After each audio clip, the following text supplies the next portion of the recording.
Bonjour à toutes et à tous, j'espère que vous allez bien. Aujourd'hui, petite vidéo bilan du Salon Fantastique de Paris qui s'est déroulé ce week-end au Parc Floral. Nous, on y était depuis vendredi. Donc avant de poster ma vidéo montage sur, voilà, sur mon week-end, je voulais faire une vidéo bilan à chaud. Comme ça, voilà, je me souviens de tous les points positifs et négatifs. Le but, c'est aussi de donner des conseils à certains auteurs qui veulent y participer, puisque moi, j'ai fait partie du village littéraire. J'étais situé à l'emplacement T3. Donc l'emplacement était pas mal en soi, rien à dire là-dessus. Juste, je voudrais vous énumérer les points positifs et les points négatifs. Il faut savoir que les points que je vais dire, j'ai pu échanger avec certaines personnes de l'organisation, donc je les prends pas du tout en traître et ils le savent bien. Et puis il y a aussi beaucoup de points positifs, mais il y a du négatif comme dans tout en fait. Et le but c'est aussi de mettre en garde certains auteurs qui voudraient le faire. Faut être sûr de soi dans un premier temps. Donc, faut savoir que c'est la deuxième fois que je fais le Salon Fantastique de Paris. La première fois, c'était l'année dernière. L'emplacement était beaucoup moins cher, était deux fois moins cher.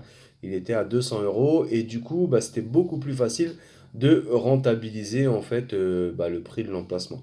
Cette année, l'emplacement était à 400 euros, donc bon, j'ai un petit peu hésité avant de le prendre. Je me suis dit quand même 400 euros, il faut rentabiliser. Il faut aussi ajouter les frais, c'est-à-dire les frais de déplacement, les livres, et puis diverses goodies qu'on a mis en place sur le salon. Alors, moi, j'avais trois livres à présenter. J'avais Cœur Noir, que j'avais déjà présenté l'année dernière et qui s'était plutôt pas mal écoulé l'année dernière. La soirée du siècle, qui est mon roman d'horreur, gore, extrême un petit peu. Et puis Futark, une dystopie.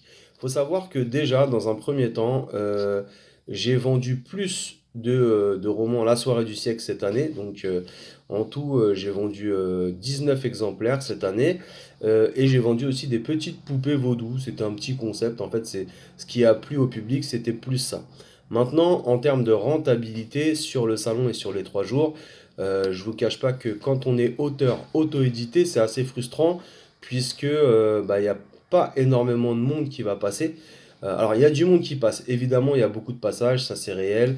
Mais je pense que c'est pas un salon dédié spécialement aux auteurs. Donc, si vous êtes auteur et que vous avez envie de faire ce salon, il faut vraiment rentrer dans les critères fantastiques, fantasy. Beaucoup de personnes font de la fantasy, du fantastique, voilà, avec tout ce qui en découle, hein. Ça peut être de la fantasy médiévale, tout ça. Mais pour l'horreur, l'épouvante et les dystopies, c'est un peu plus compliqué puisque vous n'allez pas forcément avoir un public ou alors c'est vraiment une minorité qui va venir s'intéresser à votre stand.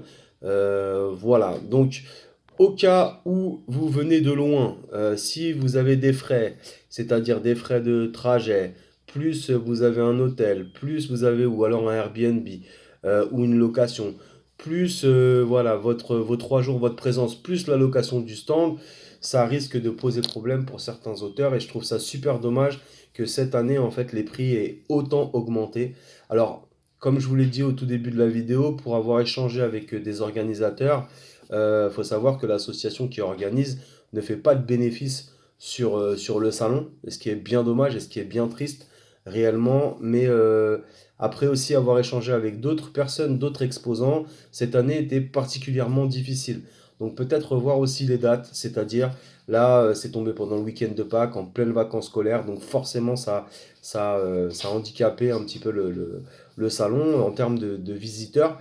Et j'ai trouvé ça super dommage. Donc je partais avec beaucoup d'illusions, on va dire, et d'attentes. Je me suis dit, on va faire des goodies. Donc on a fabriqué des bracelets depuis janvier. J'ai fabriqué des bracelets, des petits bracelets tête de mort. J'en ai quasiment pas vendu.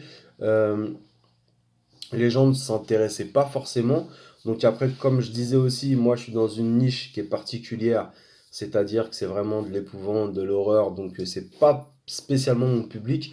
Le but, vraiment, si vous faites le salon fantastique l'année prochaine ou si vous avez envie de le faire, faites du fantastique et faites de la fantaisie surtout. Tout ce qui a trait voilà, à la fantaisie, comme le Seigneur des Anneaux, les elfes, les dragons, ça marche super bien. Après, pour le reste, c'est beaucoup plus compliqué. Il y avait deux auteurs devant moi qui ont remballé leur stand la veille, donc ça veut dire le dimanche. De base, on était prévu 3 jours, ils sont restés que 2 jours. Et je peux les comprendre, même si je suis pas forcément d'accord, parce qu'on part dans un engagement quand même avec un contrat et tout. Donc bon, moi je suis resté les 3 jours. Maintenant, c'est vrai que ça peut paraître très très frustrant pour des auteurs indépendants, même pour des grosses maisons d'édition. Alors c'est d'ailleurs pour ça qu'il n'y a quasiment pas de grosses maisons d'édition, il y a des petites maisons d'édition indépendantes. Mais pareil, cette année, ça a été une année, on va dire, pas super prolifique. Donc si jamais les organisateurs, cette vidéo arrive jusqu'à eux, bah, essayez comment dire, de pas faire tomber le salon sur des week-ends de Pâques. Ou pendant les vacances scolaires parce que c'est très très compliqué. Et puis je sais pas comment faire par rapport au littéraire.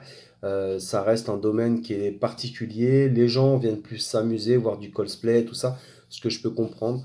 Donc voilà, méfiez-vous si vous êtes auteur, si vous êtes sûr de vous. Alors après en termes d'expérience, de tolérance, j'ai trouvé ça super positif. C'est vraiment un endroit où il y a énormément d'inclusion, il y a énormément de personnes en situation d'handicap, mais des personnes aussi qui ont besoin d'exister aussi en se déguisant et tout, et ça c'est super respectable.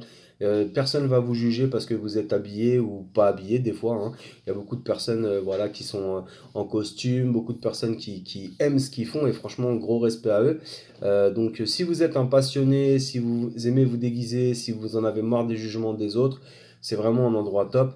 Maintenant, en tant qu'auteur, auto-édité, professionnel ou pas professionnel, bah, c'est beaucoup plus compliqué à gérer et puis bah, surtout c'est de la fatigue accumulée. Donc voilà pour ce petit bilan, en espérant que ce bilan serve autant aux personnes, parce que le but c'est pas non plus de couper l'envie aux personnes qui veulent y participer, au contraire, le but c'est d'échanger, de créer du débat et voilà, hein. N'hésitez pas à mettre dans les commentaires si vous avez été cette année au Salon Fantastique. Qu'est-ce que vous avez aimé, qu'est-ce que vous n'avez pas aimé? Et pareil, si vous êtes auteur de livres ou quoi que ce soit, si vous avez eu pas mal de ventes ou pas du tout de ventes, n'hésitez pas à mettre aussi les points positifs, négatifs. Voilà. Bon, ma prochaine vidéo arrive bientôt. Je vais faire un petit résumé avec un mini vlog sur ce week-end. Et puis, n'hésitez pas à vous abonner d'ici là. Et je vous dis à très bientôt. Bonne journée à tous, prenez soin de vous.